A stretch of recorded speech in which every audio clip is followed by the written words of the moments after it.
आदिवासी महासंघ महाराष्ट्र द्वारा आयोजित राज्यातील आदिवासी सामाजिक संघटना पदाधिकारी व कार्यकर्त्यांची सहविचार मंथन कार्यशाळा दिनांक 18-19 एप्रिल 2026 रोजी भगवान बिरसा मुंडा मेडिकल हब सभागृह नाशिक येथे आयोजित करण्यात आली आहे।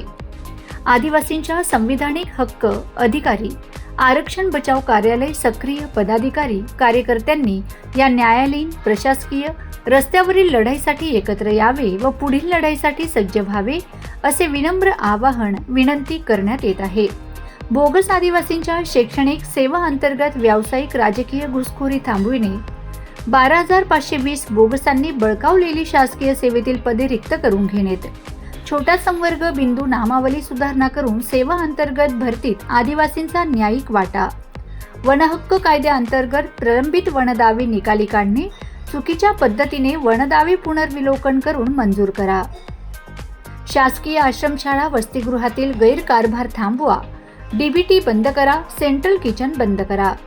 आश्रमशाळा वसतिगृहातील प्रवेशित विद्यार्थ्यांचे जीव सुरक्षित करा, जबाबदार संबंधितांना बडतर्फ करा, बेरोजगार उमेदवारांना व्यावसायिक प्रशिक्षण द्या, स्वयंरोजगार उपलब्ध करा, स्पर्धा परीक्षा सत्र जिल्हा तालुका स्तरावर राबवा।